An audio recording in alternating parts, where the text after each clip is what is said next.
Hello everyone, you're watching the Savera and I'm Pavit Kaur.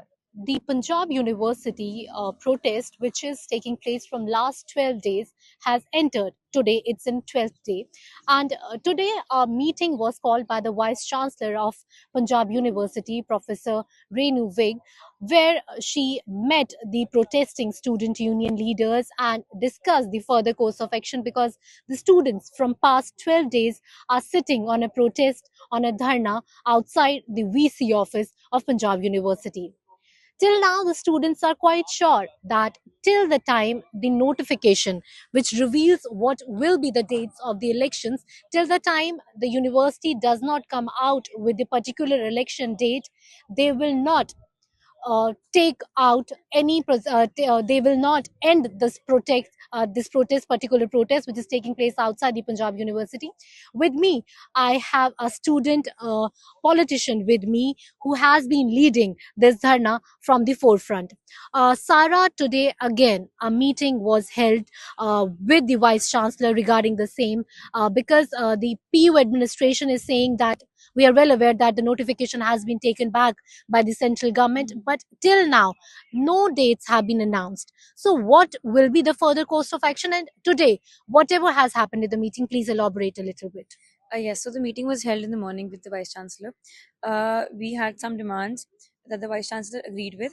The demands were some of the demands were that the university has lodged some FIRs against 13 students of the university for protesting for the Senate last year. So we demanded that the Vice Chancellor that the university take those back.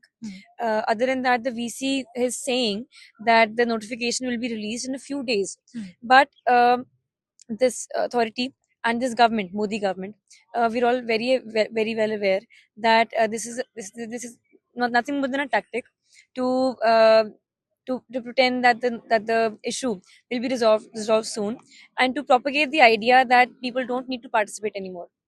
So what the message the message that we want to get out to the people is that the struggle is still continuing, because until and unless we get the concrete date that this is the date that the elections will be conducted, until then we will continue our protest. And in the coming days we will, you could say, sharpen our struggle.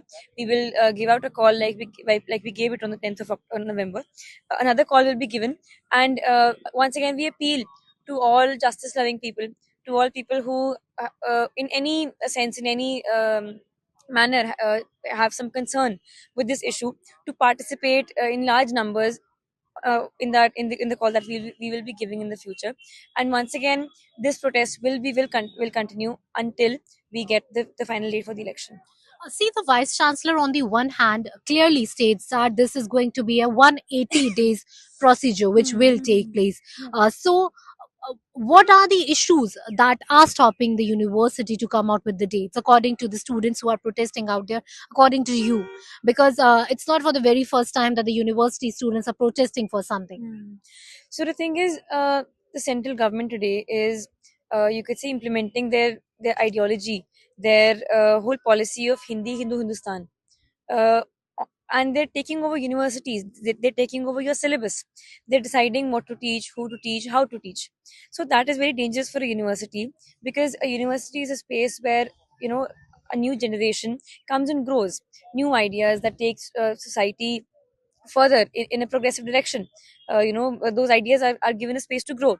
In that space, what they're implementing, what they're imposing, is the idea that only a specific kind of ideology, one religion, one election, sort of, a sort of dictatorship is being trying to impose here. And what we're standing against is, you could say, this is a series of offense.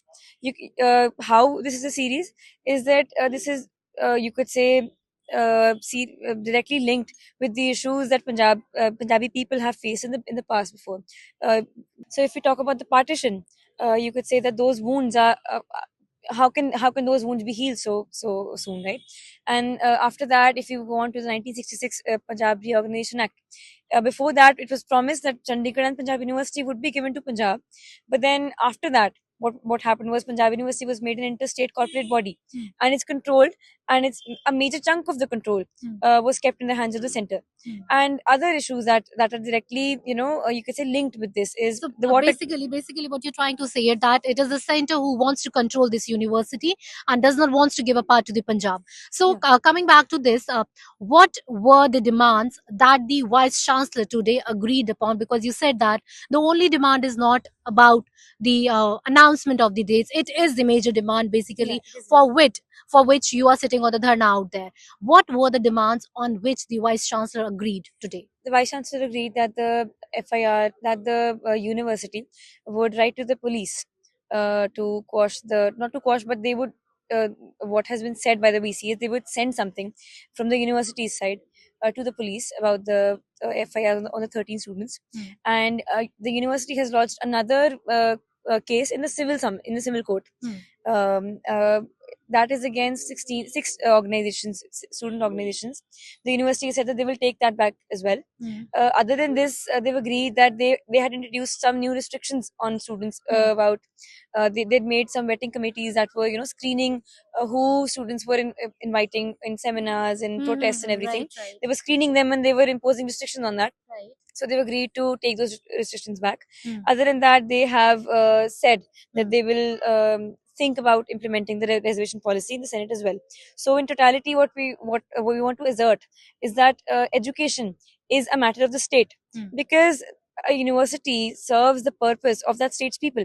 The language, the history, the shared consciousness of the people, and what direction the people are going into. That is decided by the university. So if the center controls the university, that seriously directly means that the center is controlling the education that is being imparted in this university and in the 3 regional campuses of this university, as well as the 202 colleges that are affiliated here. So that is a big attack on federalism, and that is a big attack on the rights of states. So that is Right. what we're against here. So, Sarah, what will be the further course of action? Because today is the 12th day of the protest, for which you guys are demanding of the immediate release of the dates for the Senate elections out there. So, what will be the further course of action? The further course of action will be a huge protest. We are planning on how to manage the protest. No, not manage, but how to basically give the call, because we're still in meetings with the authorities, Chandigarh authorities, the police, and the vice chancellor. So very soon we will give out the call. We will take the protest outside the university as well, if we have the need to.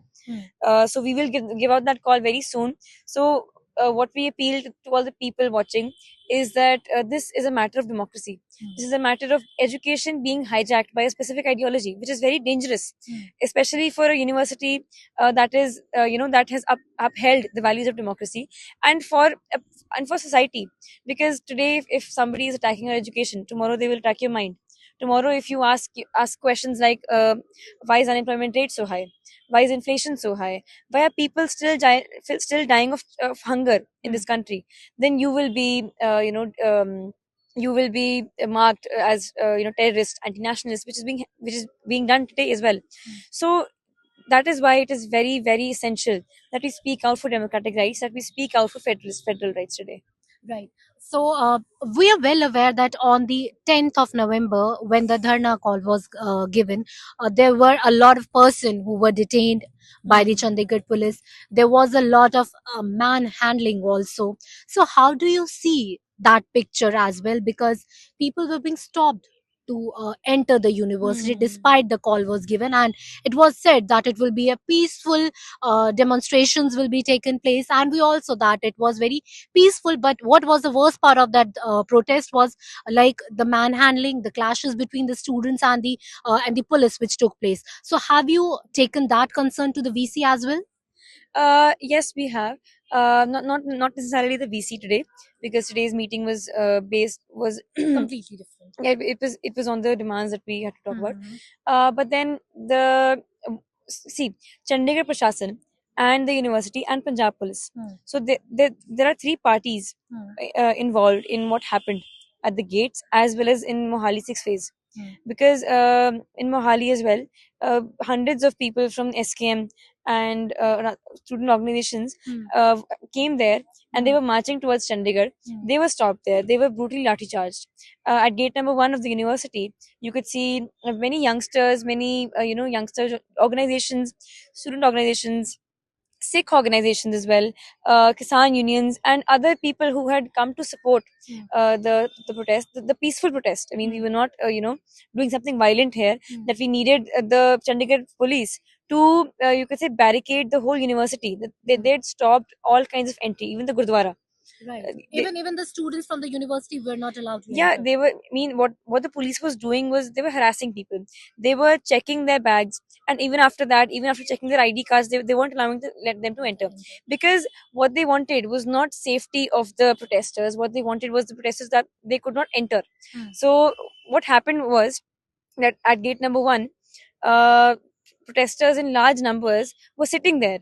They were sitting there peacefully, but what Chandigarh police did was they started lathi charging people, and after lathi charging them, they picked up two buses full of people from there and they took them. Yeah, around 800 people were detained Yeah, that yeah, day, they, right? they detained all of them.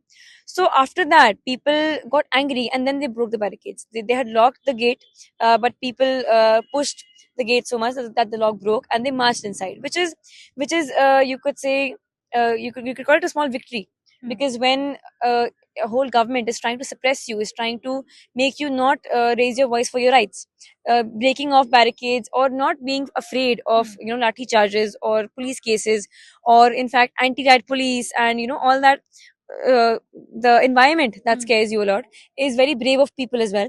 And once again, we thank people that the call for 10th was very successful, and that is because of the people.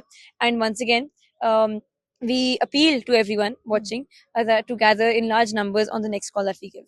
Thank you so much, Sarah, for all this information. So today, the students, the protesting students who are sitting right outside the VC office, met the VC of the Punjab University. Well, we can say that no conclusion was drawn out of the meeting, because the Vice Chancellor clearly said that she has sent the message out there and they are waiting for the confirmation of the dates. Where on the other hand, the students are very clear that till the time the dates are not announced, the protest will not end. So even the students are now saying that they will soon call for a protest call, and they're out there appealing the people out there in Punjab to come and support them in huge number to make this as a victory. With Bunny, this is Pavit Kaur for the Savera Times.